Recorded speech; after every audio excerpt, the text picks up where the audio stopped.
What's up, everybody? It's Adam for Rando Reviews, and tonight it's a rapid rando reaction of the UFC 229 pay-per-view that just went down in Las Vegas. Conor versus Khabib for the UFC Lightweight Championship, and oh my God, what an ending to a pay-per-view that was.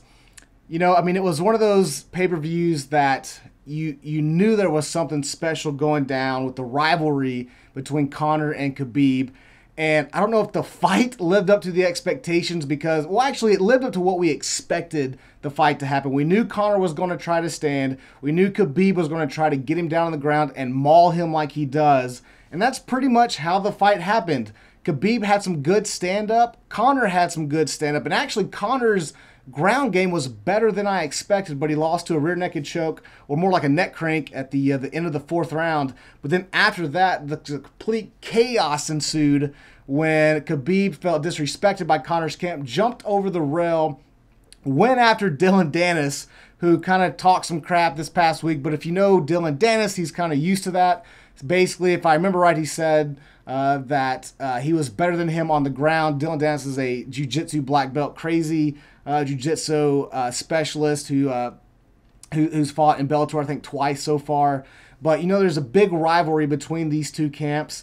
And, you know, Conor's really good about being respectful when he loses. He was the same way when he lost to Mayweather. He was the same when he lost to Diaz the first time. And then this time when he lost to Khabib, he tapped, and then he was like, I'm done.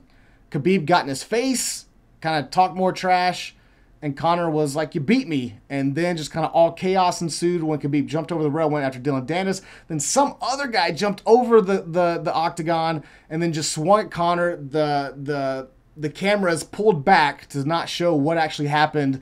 But, you know, we had a bunch of guys watching the fights tonight, and so I haven't got a chance to go back and really watch it and hear what the commentators were saying. But it seemed like Conor came out as the good guy in the end.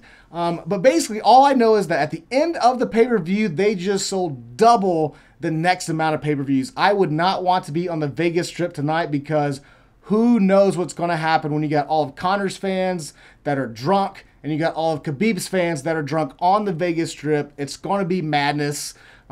Just a crazy scene where they weren't even in the cage at the end when Bruce Buffer read the results. They ushered Conor out, and then they ushered Khabib out. He was still furious. He wanted his belt. They had to rush him out there. At the very end, someone just dumped beer on him.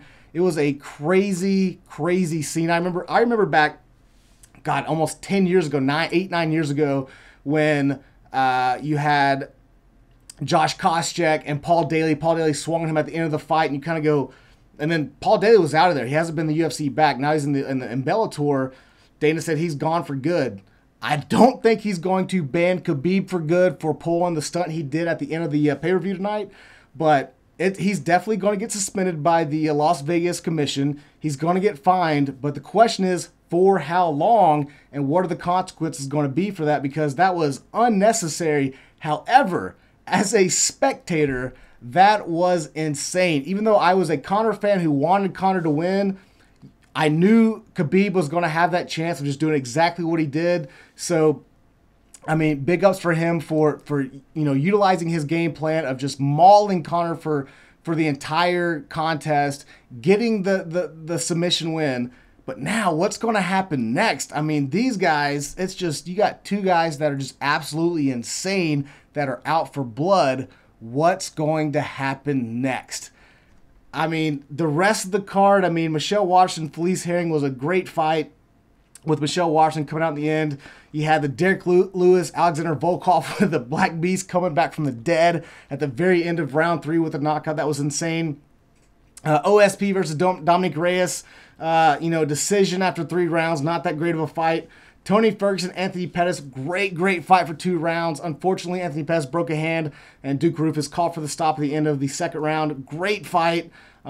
Just a crazy scene at UFC 29. If you have not seen this, you have got to check this out.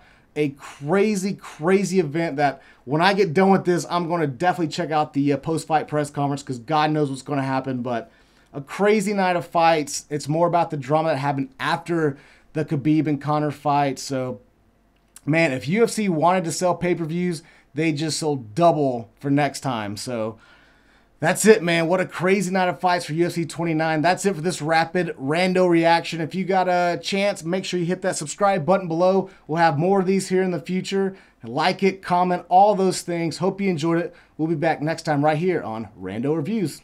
Later, guys.